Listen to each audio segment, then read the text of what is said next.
Uh,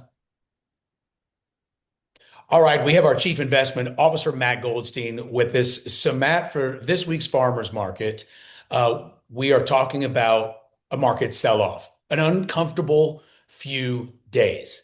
I argue in the column that I put together that the most savvy investors actually they love the dips. Number one, they're not avoidable, right? Historically, we know that the intra-year average for the S&P from peak to trough is about 9 to 12% in any given year. So we're all up some 20 some percent since April if you've had your money managed well. And we certainly have our folks up very handsomely since well, throughout the whole year. The point here, Matt, is that when you have a week like we just had, it's a psychology thing. Some people get very, very nervous and they can make decisions that cost them dearly if they sell. Absolutely. And, it's completely normal. It is a explainable reaction. I'll just go into a little bit of basic psychology of doing this 30 years and working with investors. You become almost a closet, therapist and psychologist. And you do study, I've studied a lot about the brain because there's a lot of emotions attached with people's money, but just really basics, evolutionary biology is, humans have been around hundreds of thousands of years. And the reason we've been around 100 thousands of years, the brain has developed to keep us alive. Well, guess what? 100,000 years ago, you basically had three things to do: find something to eat, don't be something else as something to eat, and reproduce. But there are lots of threats, constant threats to your survival. So the brain got hyper vigilant on sensing threats. Well, guess what? Right now, in today's world, we don't have to worry about a saber-toothed tiger jumping behind a mailbox. We don't have to worry about a marauding village coming over the mountain to raid and pillage our village. So, what do most people in today's modern society link their survivability with? Money. 100% normal, right? If you don't have money, you're going to die. So, when you pull up that app, you look on your screen, and you see the number going down, the brain fires off saying, we're under attack, you're going to die. And that is the most powerful force that will override logic, override common sense. And your brain's going to say, I don't care what you have to do, end this threat. And the easiest thing is boop, sell button. And then Yep. all of a sudden you get all these endorphins. You're like, oh my God, I'm safe. And you feel great. But then guess what happens? The market starts going up. And you're like, oh gosh. So just put in perspective, I think the market's 3% off all-time highs for the last 100 years, short of the last 2 weeks. Every time you bought the S&P 500 and you never sold, you've made money. Just think about that. Well, I know.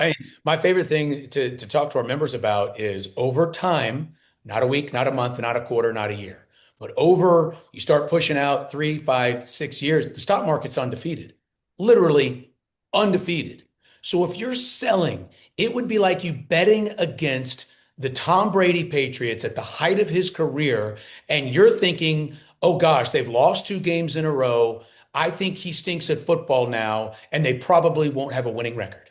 They always Well, had a winning record. They well, always had a winning record. And the stock market over time always has a winning record. So the savviest money, whether it's real estate, whether it's this buying equities, if you look at the great wealth in the United States and of course the world, but we're just talking about America, most wealth is actually created during acquisition in down times. The Rockefellers, a perfect example. They were buying real estate as fast as they could because they had liquid during the Depression. Okay. So the same thing goes with stocks. The most skilled investors, when they have dry powder, when you have that money sitting in T-bills or cash equivalents, like we do here, Matt, at Exit Wealth, this is your opportunity to get back in those names. Maybe you felt like you missed them. Don't forget, you guys, last April, Nvidia was at $99. Then it went to $200. You doubled your money. Now it's fallen back. I think we're at 160. and when it was down under 100, it was down 35% in the year. That's right. So did you think, if you sold, did you think Nvidia was suddenly not the number one chip maker and coupling up with software integration in the world. Did you think? Of course they weren't. Nothing fundamentally changed. That was a tariff tantrum. What are we dealing with now?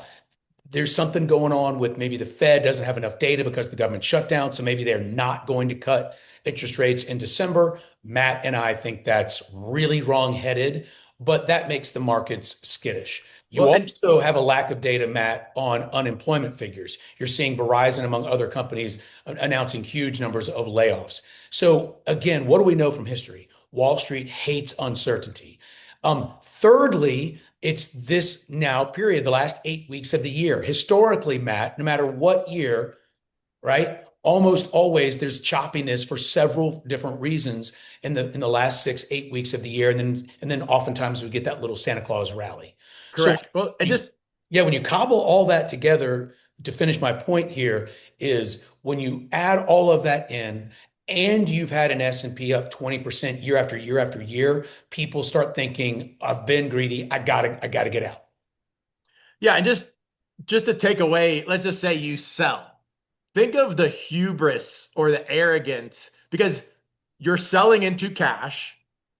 I hope everyone listening to this knows if you hold cash for years, that is the guaranteed loss because we know that dollar in the future will be worth less because of inflation, money printing. We won't go into that.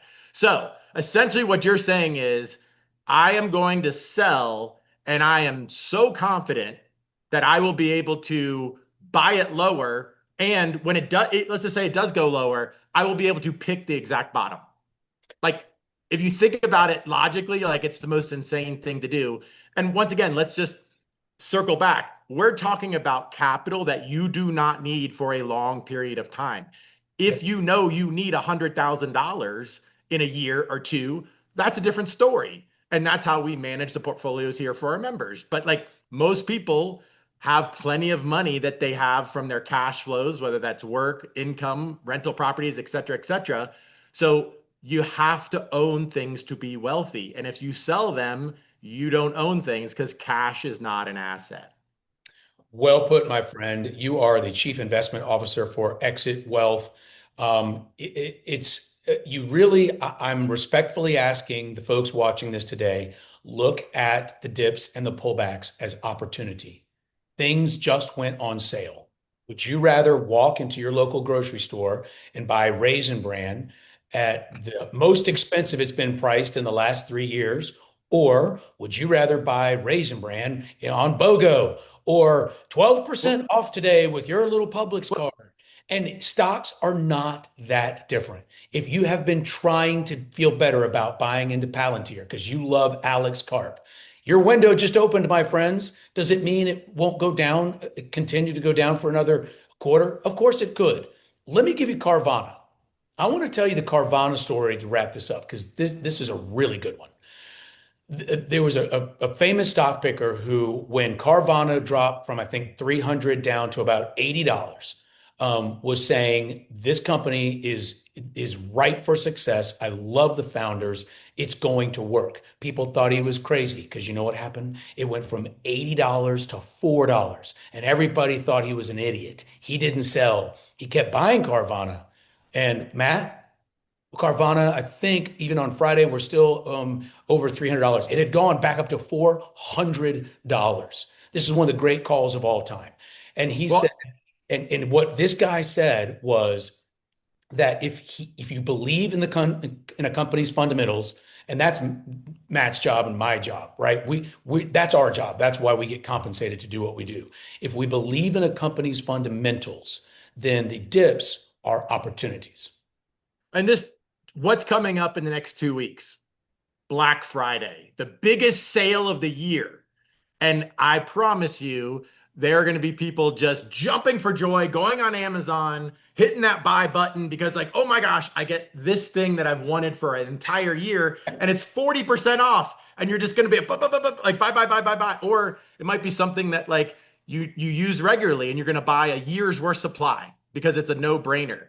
The other thing I just want to add that I think maybe will add some context is What's the one investment most people feel very confident about, never worry about the value? Their Their home. house. Yep.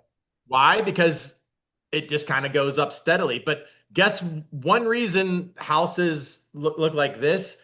They're not liquid. Imagine on your mailbox, you had a ticker. Every time you came home, it was a real time flashing price of your house.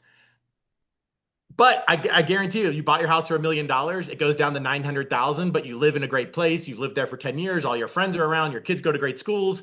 You're gonna be like, I don't care. Like, I'm not moving. I'm gonna be in this house for the next 20 years.